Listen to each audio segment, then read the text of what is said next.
Hey, what's good, everybody? Welcome to another episode of the Faithful Fanatic. I'm your host today, Scotty. You can find me on X, on TikTok, on Instagram at Scotty Drown.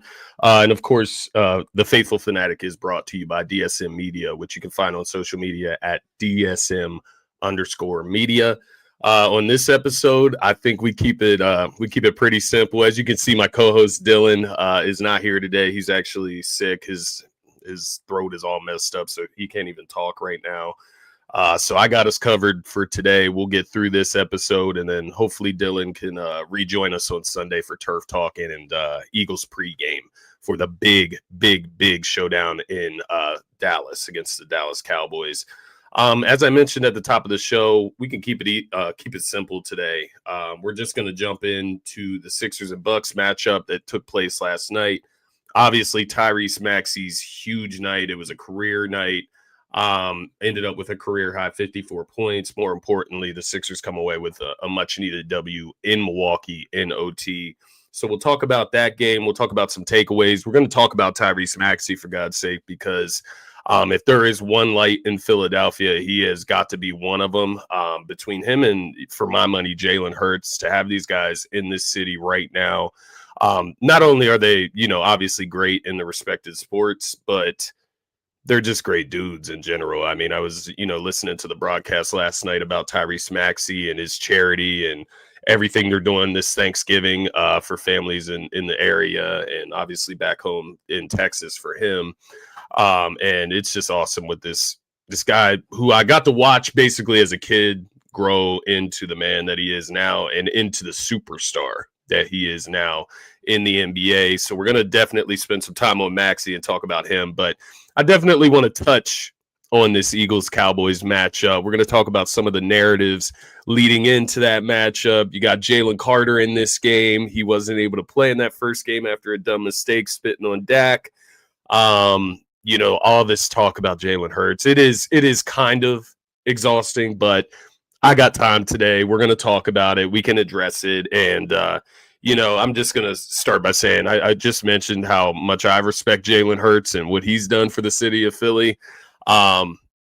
It's just crazy how his name is just ran through the mud.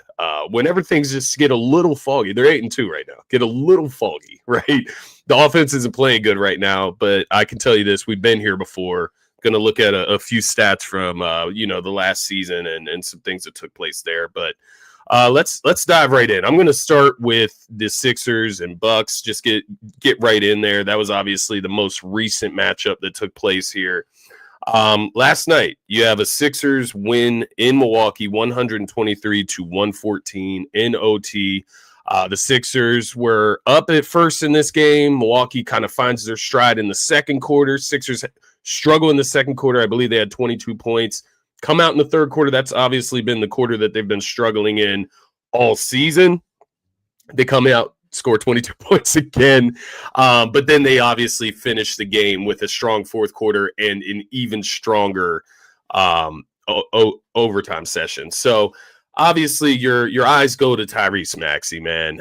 54 points. It's not only the points though. It's the 9 assists. He's averaging 8 assists this season, which is definitely a career high for him.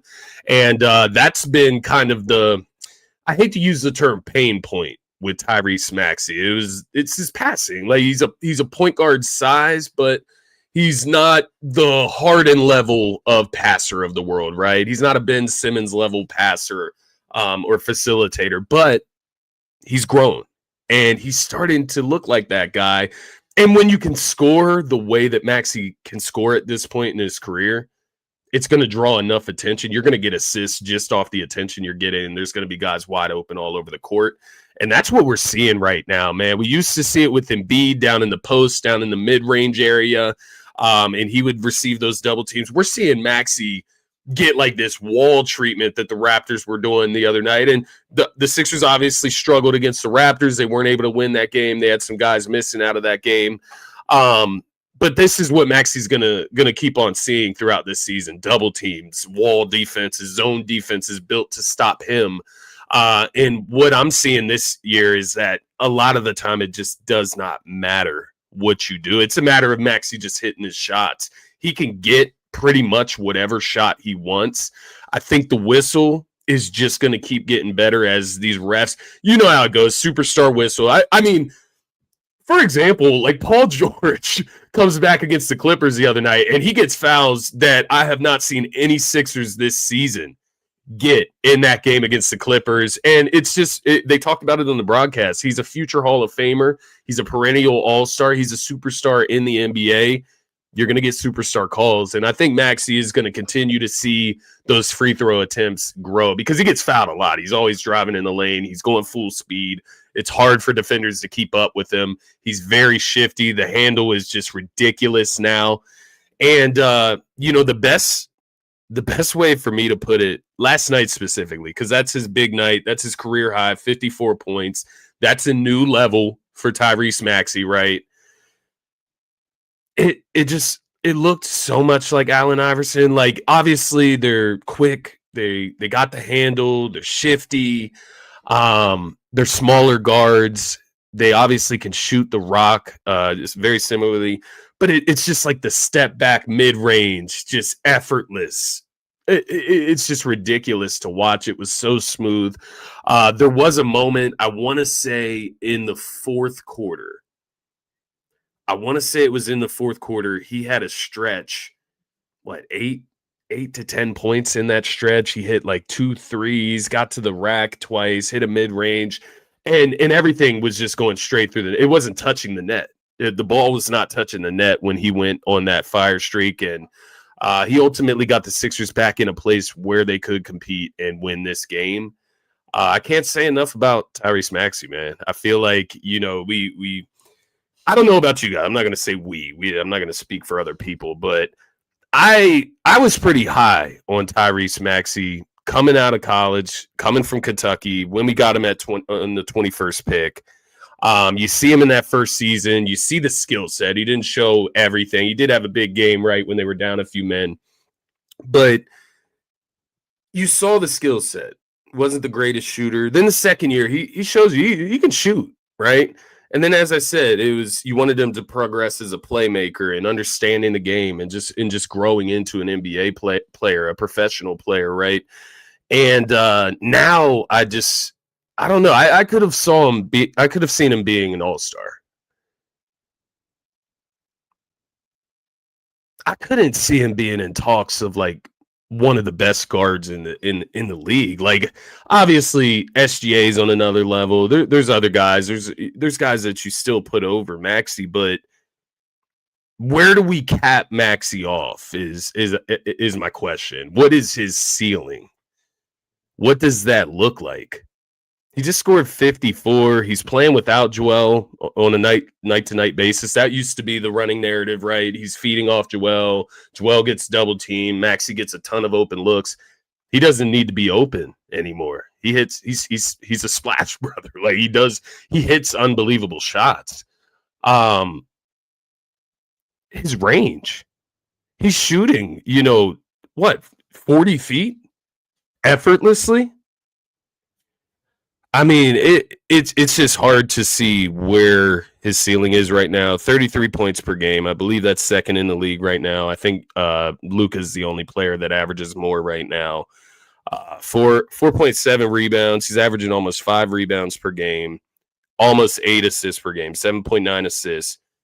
47% from the field. 42% from the three-point line on 10-plus attempts. And 88% from the free throw line. He's shooting efficiently. Man, I'm excited to see where Maxey can take this team this year.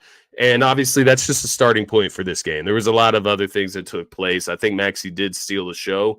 But Paul George, at the beginning of this game, I think he came out, scored the first 11, started the Sixers out, hit 3 threes, had another bucket for 2. 21 points, 5 rebounds, 3 assists. He was 7 for 12 from the field, 4 for 7 from the three-point line, all in 25 minutes. And it just gets me excited, man. There's been a lot of like speculation as the season got started, especially Kelly Oubre in the mix, playing very well. A lot of question, where does Paul George fit? Does Paul George start on this team? come on. Paul George starts on this team. There's a lot that Paul George can bring to this team, even at his age right now, even coming off the injury history that he presents. You saw it last night. It's the shooting, right? He spaces the floor. I trust Paul George to hit corner threes or, threes out on the side of the arc. I expect Paul George to hit those shots before I expect Kelly Oubre to hit those shots. I would rather see Paul George in those spots than Kelly Oubre. I'd rather see Paul George in those spots than Justin Edwards. So, yeah, Paul George has a role on this team. He has a spot on this team very clearly. And for me, it seems like he fits in perfect. I don't need Paul George ISO unless he's on a hot streak like he was last night where he's coming out, he hits his first 3 threes, gets the first 11 points of the game. Sure, you can go to him. Let's see a little bit of throwback PG. You want to do a little ISO. We'll give you your moment at that point. But I'm not running my offense through Paul George. This is Maxey's offense right now. And I think this is beneficial having Paul George back for Maxey. It obviously takes and gives Maxey a little bit more space to operate himself. So I think Paul George just simply standing at the three-point line on offense helps this team. I think he's also been able to show he's going to come out. He's going to rebound. That's something the Sixers are going to need help with this season. Is getting on the boards. He comes out, gets 5 boards. And the other thing that I love about this outing with Paul George, it was all in 25 minutes. Now, he's obviously going to average more minutes than that over time once we get him fully back. But he was able to score 21 points on 12 shots in 25 minutes. That's efficiency. That's a microwave. That's whatever you want to call it. He was able to score a lot of points in a small amount of time. And that is what I want to see. I don't want to see him taking the ball out of Maxey's hands, quite honestly. So I see where Paul George can fit in. We still haven't seen Embiid. Don't really know what's going on with Joel Embiid and that right knee now. We keep, hearing kind of positive things about it. He's supposed to be returning very soon. But where does he fit in? That's another big piece. Just like you worry about Paul George and how does he fit in with these guys in the way they're playing right now? VJ, Grimes, these guys that are very comfortable in their roles right now and excelling. Where do you fit these guys in? It's Embiid I actually worry about more in that regard. Not in regard to Embiid's talent level, obviously, but does he come back? Does he need the ball? Does he need the offense to centralize through him? I just think the best plan of action is to centralize and keep centralizing this offense around Tyrese Maxey and that guard play, and just continue to let him dominate, man. But PG was impressive in this one. VJ Edgecombe, 12 points, 10 rebounds, 5 for 14 from the field. He didn't do too much he didn't shoot too much is what I'm trying to say. 2 for 4 from the 3-point line. So pretty efficient night. Was active. He did talk about going into this game how tough back-to-backs are. Obviously, he didn't experience that in college. So 12 points. You're going to see the scoring go down a little bit, right? Or it's going to vary a little bit more than what it did at the beginning of the season because you have Paul George back, because you're getting Jared McCain back. That's the other guy I'll point out in this one. I believe Jared McCain had 8 points, 13 minutes. Still would like to see him in there a little bit longer. I know you don't plan for OT when you're, thinking about how the rotation is going to go for the night. So I'm not like penalizing Nick Nurse for that. But 47 minutes for Maxey, 38 for VJ, and 39 for Quentin Grimes. You can reduce Grimes' minutes a little bit. You can reduce Maxey's minutes a little bit. You can reduce VJ's minutes a little bit, and that will create more and more space for Jared McCain to get in there and operate. But I did like what I saw from him. Obviously, was able to hit 2 threes in this game. Just want to see more. Just would like to see more. Would like to see him more in the second half specifically and see if he can get back to himself late in games. But obviously, that's going to be a process working him back. On the other side of things, the Bucks, man, they got a guy. They got a guy in Ryan Rollins. I'm not going to lie to you guys. Ryan Rollins, How long has this guy been in the league? It looks like 1, 2. It's his fourth year in the NBA right now.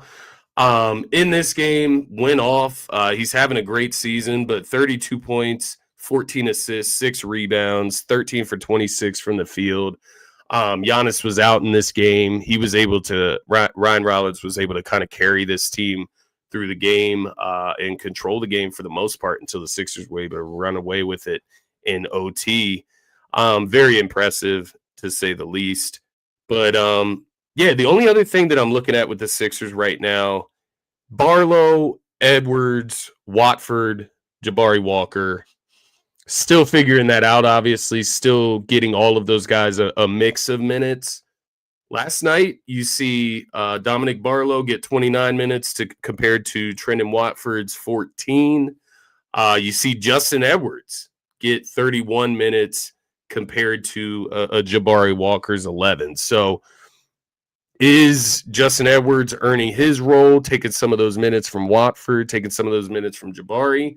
And then the same thing goes for obviously Dominic Barlow, who had started I believe the previous 2 games before Nick Nurse made the switch to Justin Edwards. Well, no, maybe Justin Edwards might have started against Toronto. I think he did start against Toronto. So Justin Edwards may have started the last 2 games, and then Barlow was in the starting lineup before that. I like what I see from Barlow. He's athletic. He does all the hustle plays. He rebounds. I like Jabari Walker. I think he does the same things. I just think Dominic Barlow's younger. He does them better, quite frankly. And he's even showed us he can hit a mid-range here and there. But Watford is the guy I'm kind of keeping my eyes on. 0 points in this one, 14 minutes, 6 rebounds, 3 assists. I do love his playmaking ability, man, but he does he does this weird thing where he shrinks himself, especially when he's driving to the lane on a smaller player. Don't love that, and I think that is why Dominic Barlow is ultimately getting the nod right now over him.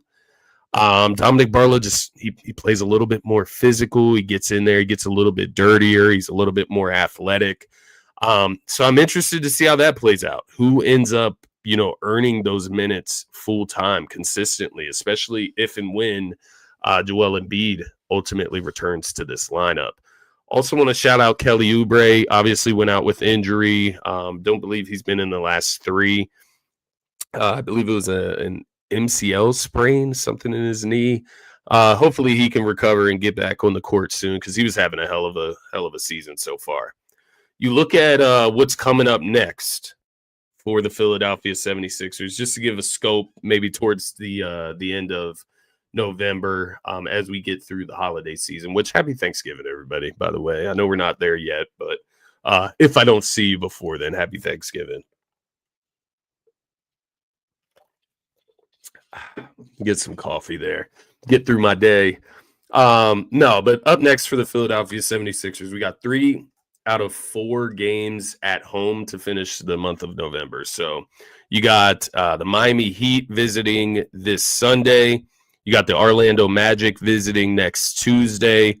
Then you go to Brooklyn for that 1 game out of the 4 that will be away next Friday. And then we finish out the month on November 30th against Atlanta at home. So you would like to see the Sixers get some wins against some Eastern Conference opponents. And quite frankly, the way the Sixers have been playing, I feel like they should win 4 games. I would love to see 3 wins. I know that's optimistic. I like when you don't know who's going to play. The Magic have not been great to start the season here. The Miami Heat, let's check on the Heat. The Heat, same thing as the Sixers, 9-6, 6-4 in their last 10. They've won 2 in a row. So the Heat are playing some good basketball. The Magic, 9-7, so they're roughly right there. Yeah, the Magic picked it up actually a little bit lately, 7-3 in their last 10. And then obviously the Brooklyn Nets are the Brooklyn Nets. The Brooklyn Nets should be a W, right? That's one you cannot drop during that stretch. Atlanta is another team that's right there, 9-7. They're 6-4 in their last 10, lost 2 straight. Another team, these are gauge games. We got to see what the Sixers are on ultimately, because even to this point, they're 9-6 so far this season, 6 in the East. There's a bunch of teams with 5 or 6 losses right now. We still don't know what this Sixers team is, and that's the frustrating part. We really won't know until we get Paul George consistently back in the lineup, playing on a night-to-night basis. McCain, Embiid, same thing, and then even Kelly Oubre. So as I talk myself through that, I'm excited for Maxey. I'm excited for these role players, man. You just have the same issues. But we're 15 games into the season. Let me keep my optimism high. Let me keep this thing rolling. And let's try to go 3-1 during this next 4-game stretch to end the month. That would put us at 12-7? 12-7 if you go 3-1. 11-8 if you go 2-2. I would take 11-8 ultimately to go into December. But the more important thing is just getting those guys back healthy consistently, get them back in the lineup, get their minutes structured, and know what we have in those guys. That being said, let's kind of shift lanes. Let's talk about this Eagles-Dallas game before I get you guys out of here. This is going to be a shorter episode, obviously. I think we're at the 20-minute mark right now. Solo show. I'm not going to hold you guys up too much. We got a lot to get into with this Dallas-Eagles game on Sunday on Eagles pregame, so I'm not going to, do too much here. But let's set the scene. Let's set the scene for the game. You got the Eagles obviously coming off a big win against the Lions at home. I got to see that game in person.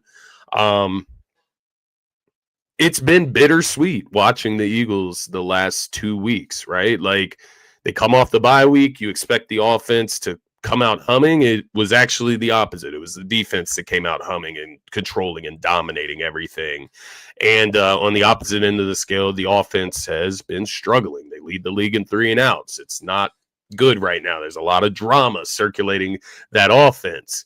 But you hold the Packers to 7 points in that first matchup off the bye week.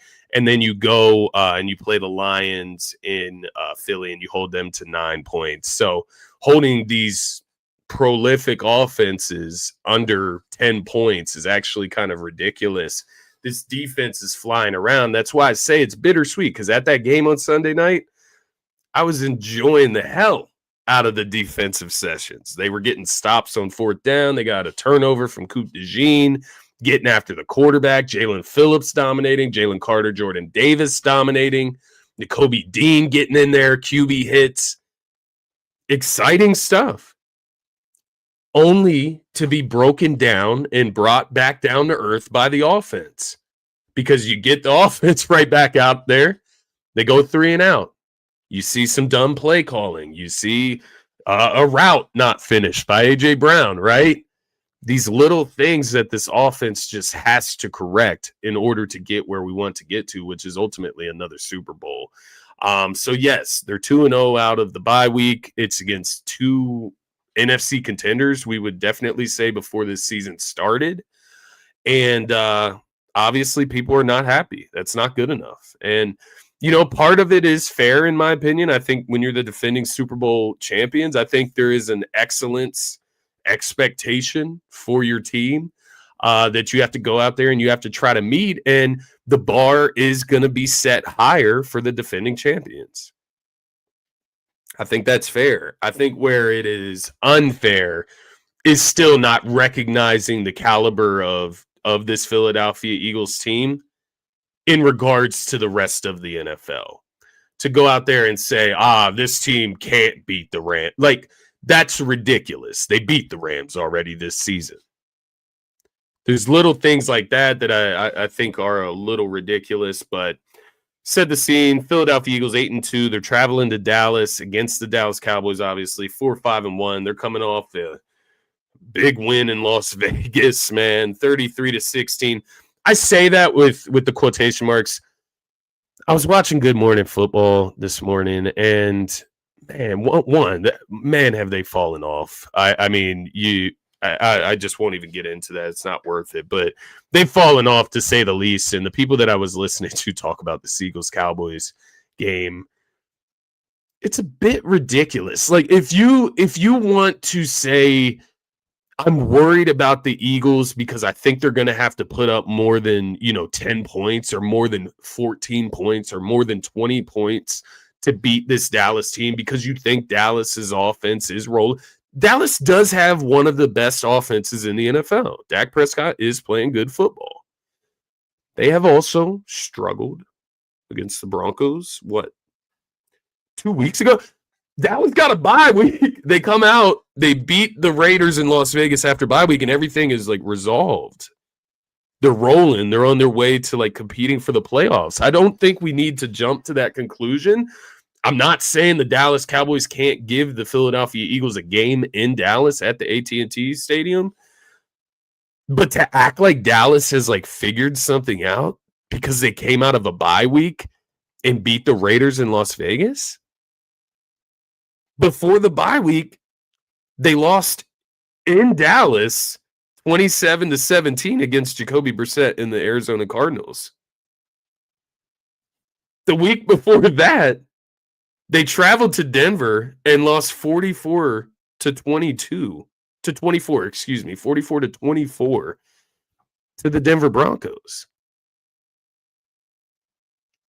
So I last 3 games are 1-2. This team isn't fixed, quote unquote, as they were saying on Good Morning Football. I just found that very alarming. But you look at the lines. What do the books think? The line is set around 3.5, 4 points right now for the Philadelphia Eagles on the road. So obviously the books think the Eagles can go into Dallas and get a W. You got the over set at over under 47.5. So Eagles struggles. They still expect the Eagles to come out and score against this Dallas Cowboys team. So it is interesting. Look at some of the matchups. You got the Eagles defense versus the Dallas offense. Obviously, the way the Eagles defense, I've been talking about it, has played the last 2 weeks specifically. Dallas, they can score points. They got a great wide receiver tandem. They got a top 5 rusher in the NFL. Dak Prescott is playing some good football. Dak Prescott, he's 6-1 against the Eagles in Jerry World, apparently.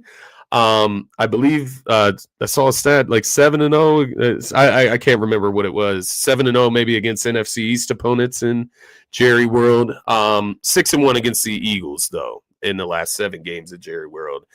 And obviously that gives Dallas a little bit of confidence going into this game from the looks of it. The other matchup that I'm looking at, there's actually 2 more matchups I'm looking at here. Let me see what this comment. Appreciate you tapping in, Jose. The Cowboys think the Eagles aren't going into Dallas with a big chip on their shoulders. Since being disrespected across the board, they're sadly mistaken. Well said, man. Well said. I was going to get to that a little bit later, but I'll actually talk about it now, Jose. Thank you for the comment. Thank you for tapping in, my man. One of the matchups I'm looking at is Jalen Hurts versus Kevin Patullo. And the reason I say that is because here we are again doing this bullshit with Jalen Hurts and running his name through the dirt like this guy didn't just go out and win a Super Bowl last year. You had the report come out from Derek Gunn this past week. Obviously, we talked about it a little bit on Wednesday when Dylan was on the show. But it's almost like the media tries to convince us that there's a problem with Jalen Hurts. I don't think it's an Eagles fan thing. I haven't seen many Eagles fans outside of Brian Pumper. Shout out Pump, man. Oh, happy Friday. I haven't seen many Eagles fans outside of Brian Pumper really throwing shots at Jalen Hurts in his play this season. I think just like the offense, he's had some ups and some downs this year for sure. Saquon Barkley has had some ups and downs. A.J. Brown, ups and downs. I think the most consistent player on offense has probably been Devontae Smith. Maybe Dallas Goedert. He's been scoring a lot at least. But nonetheless, we're gonna do this again with Jalen Hurts. And it kind of just sets up Jose's point in the comment here. The way these games have played out the last 2 weeks since the bye week with the offense specifically is almost the best thing that could happen before you make a trip to Dallas against the Dallas Cowboys. They are. They're going to come out with a chip on their shoulder. More importantly, Jalen Hurts is going to come out, even though he does not have much to prove at this point outside of winning football games. He's going to come out with a chip on his shoulder. He's going to come out and he's going to prove something this week in Dallas, Texas. And it brings me back to week 12 through 14 of last season. We did this whole charade last year. We did this already. We've already talked about all of this bullshit. Jalen Hurts is the problem with the offense. Jalen Hurts can't throw the football. Jalen Hurts can't read the football field. We have already done all of this last year. You took on the Ravens in Baltimore. Jalen Hurts had 118 passing yards. Oh, what's wrong with the offense? Defense carried them in Baltimore. Shut down Lamar and Derrick Henry. What's wrong with the offense, though? You played Carolina, 108 yards. Wasn't a pretty win against Carolina. What's wrong with the offense? What's wrong with Jalen Hurts? Can this passing offense do anything? They go to Pittsburgh. Jalen Hurts goes out there, throws for 290 passing yards, 2 touchdowns, 0 interceptions against one of the better defenses last season. So I do agree with you, Jose. I think, people just don't learn to stop giving fuel to like one of the most self-motivated like superstar. Whether people like to admit this or not, Jalen Hurts is a superstar. His brand is as big as a superstar, regardless of what people think on the outside. He is a superstar. And if you don't think he's already self-motivated enough, just keep adding fuel to the fire. That's fine. I love it, honestly. Even if it has to come from within, that's fine. I think A.J. Brown's a little corny when he does it, out to the public. If you want to do a little anonymous, note, you want to fuel up your QB, I'm fine with that. Whatever. Here's another. Not many can say their QB has numerous OCs year in and year out, but yet went to 2 Super Bowls and won. Yeah, and an MVP. Yeah, it is ridiculous the way he's talked about.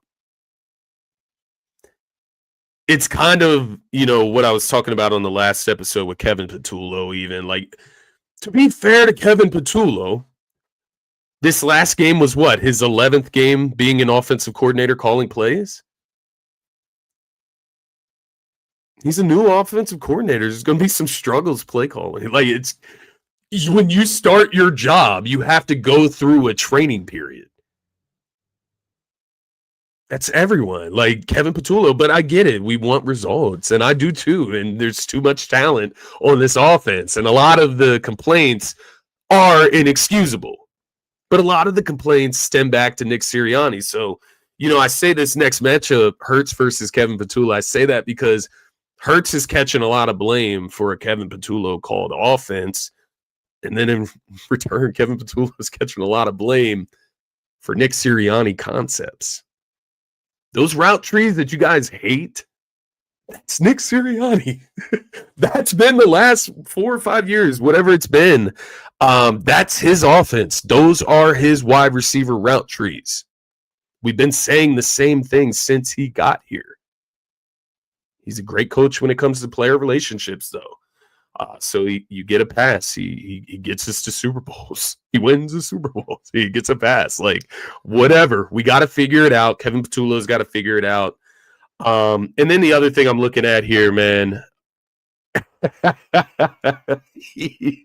Yo, Pope. Happy Friday, brother.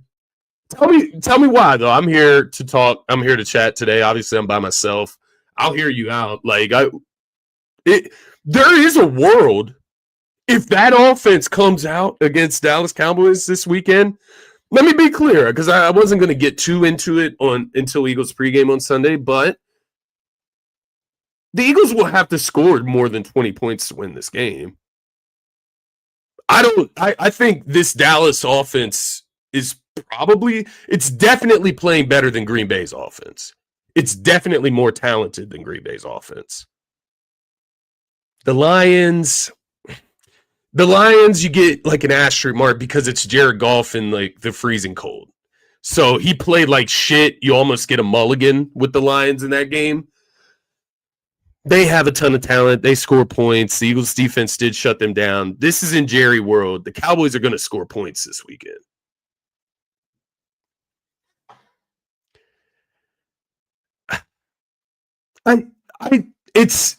That's my point though. It's not Jalen Hurts inconsistencies. It's offensive inconsistencies or bad consistencies, right? 3 and outs, leading the league in them. Jalen is a part of that. Offensive line is a part of that. The running backs, all of them, they're all a part of it. AJ not finishing routes is a part of that. The play calling is a part of that. It's fair to have concerns going into Dallas. I'm not saying that. I'm not saying that's not fair by any means.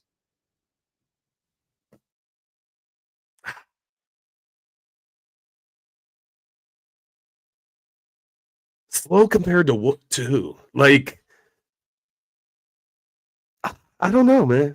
I watched him make 2 tightrope throws on the run that ultimately made the difference in that game against the Lions. Like, I do feel you. He's not playing elite football, especially since the bye week.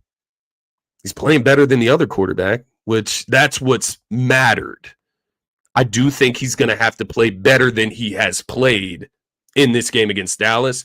I also think this Dallas defense is not as good as the Green Bay Packers for sure. And it's not as good as the Detroit Lions for my money either. And just like the Cowboys are going to get to play indoors and out of that cold, I think that will help the Eagles as well kind of get into a rhythm and hopefully find something offensively in this game, man.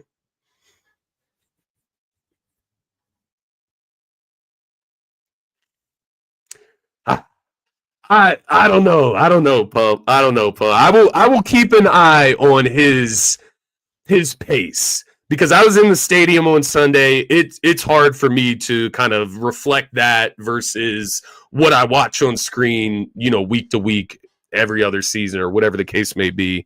I will keep an eye on that this week. We'll see how Jalen's moving around ultimately.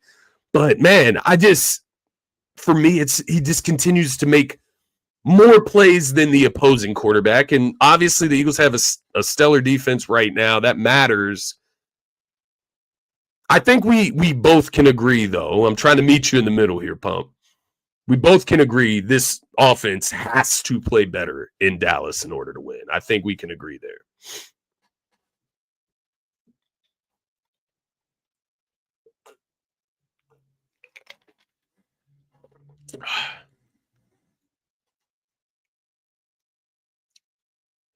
That is the consistent, Jose. It is. It is. And, one thing that Jalen can go down there, aside from everything that we're talking about right now, getting the offense on track, the Eagles' struggles in Dallas. They don't beat Dak Prescott in Dallas, Texas. That doesn't happen. So they have that going against them as well. You have to go out there and perform, man. And you have to make it happen. I do need to see this offense answer this weekend. I talked about week 12 through 14 last season. He came out, answered against the Steelers. I need to see something of that level this weekend against Dallas. More importantly, the offense. But yes, to your point, Brian, I do think this offense, it's going to have to score 20 plus to win this game. You're not beating the Dallas Cowboys 10-7. That's not happening. So yeah, got to pick it up this weekend. The other thing I'm looking at, Lane Johnson, obviously out for the next 2 to 4 weeks with the Liz Frank injury. Got Fred Johnson stepping in. He's been able to be serviceable throughout this season, throughout past seasons, stepping in. He's going to be in there consistently now. I do believe in Fred. I don't mean it in that way. I'm not doubting him. We do need to see it, and we need to see this offensive line be better. Be great to see the run game get going eventually. We talked about it a little bit on Wednesday. Mekhi Becton to Tyler Steen. It's not really Tyler Steen's fault. I don't think he's played horrible or bad. Mekhi Becton was a monster, right? It made a difference when you're running the football with that offensive line. Cam Jurgens has not played very well this season. He's obviously been beat up throughout the year. Landon Dickerson, same thing. Jordan Mailata, you got to step up. Stop with the false starts, the bullshit penalties, man. You're a captain. You're too old for this. You're too matured for this. We're Super Bowl champions. Let's go out here and perform, man. So yeah, I would love to see the Eagles answer the call. We'll get into this game a lot more on Sunday leading up to that Dallas matchup. I believe it is at the 4:30 mark in the late afternoon. So we'll get to enjoy the 1 p.m. slate and dive in at 4:30. But guys, thank you so much for tapping in. Pump, Jose, appreciate you guys getting in the comments. Happy Friday to you guys. If I don't see you guys again before the holidays, happy holidays.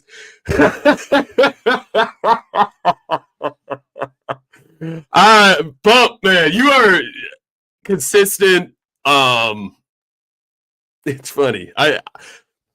I see what you see. I do see what you see. I think VJ is going to end up all-star level player. I think he has a high ceiling. I do think he's struggling right now. I'm not going to hold you. 12-10 last night. He gets it done in the rebounding department. You like that type of effort. He's got to work on the go-to offensive moves, to your point. But for now, if you can shoot 50% from the three-point line, I'll take that on a night-to-night basis. The defense definitely needs to get better. Yeah, he looks tired. I'll be honest, man. He looked athletic at the beginning of the season. Right now, he looks tired. He looks like he's a rookie going through some things. But I think they would be wise to take some minutes off his legs. I think they would be wise. It's time to increase those McCain minutes and take a little bit off of VJ Edgecombe. He's a rookie. To your point, he doesn't need to come out and be a superstar this year. But I would rather see, VJ Edgecombe fresh for 30 minutes than VJ Edgecombe, wore out, looking sluggish offensively, defensively for, 38, 39 minutes. So VJ is just a rookie. Yeah, I feel that, Jose. That's kind of where I'm at. I'm trying not to judge him too hard. I think he just got off to a really hot start, and those expectations fly when you get off to a start like that. It's fair. Right now, you got Justin Edwards getting, major minutes. It is something to, that we'll have to look at as the season goes on, to your point. PG, he's got to play consistently. He's obviously not the defender that he used to be. Kelly Oubre's out right now. You're relying on Justin Edwards, Jabari Walker. What pieces can you move? Are you able to obtain something as we approach the trade deadline? I think they should obviously look to improve the roster. Bro, he had a couple games where he was shooting the ball hot from the 3-point line where I don't want to say it's not that he fooled me, but I don't know. He gets on my nerves sometimes. I'm not gonna lie to you. Like he gets on my nerves sometimes. I hate relying on him, but then there's those nights where he comes off the bench, he hits 3 threes, and he gets the Sixers into a game, but I'm not a big Justin Edwards fan. I think that's a detriment that he's in the rotation so heavy, like playing like starter minutes. Nah, off the bench is like an 8th or 9th man in the rotation. Sure, but we'll see what this Sixers team can do throughout the rest of November. Until next time, guys. Happy holidays. Go Birds. Yes, sir, Jose. If you have time on Sunday, tap in. We'll be on Eagles pregame. Hopefully, get Dylan back in here. Trey's not getting no burn in Wizardland either, which is crazy. But yeah, Khan is that guy, man. Khan is that guy. Brian, tap into the NBA to the Galaxy podcast, man. We talk about all NBA on that show with my man Slim. We get into a lot of that. I've talked a lot about Khan and kind of comparing him to VJ and such. I don't like to put a negative light on VJ because once again, I think his ceiling could be higher than Khan's, but Khan right now for this team would be pretty nasty. A link, yeah. If you, I don't know if you follow us on X, but yeah, I'll find a way to get it to you, Brian. I'll find a way to get it to you, Pump Man. I think you would definitely look. I think you would like that show. a lot. We get into all this. Yeah, LaMelo's on the move. I was thinking the other day, like, could Houston do something? They could use a point guard, but do they really want to mess with what they got with like a guy like LaMelo? You put LaMelo in Houston with the strip clubs, probably a bad idea, but the fit in theory sounds all right. Do like what Khan is doing in Charlotte. He's creating like a winning culture as well. He had that team over for a dinner while he was home in Milwaukee playing the Bucks. I like what he's doing there in Charlotte. But guys, tap in with us on Sunday. We'll be back. Eagles pregame, NFL Turf Talk Week 12 preview, and we'll get you ready for Eagles in Dallas. And then obviously we'll continue to cover the Sixers season here. Peace, everybody. Have a great weekend. And until next time, appreciate y'all.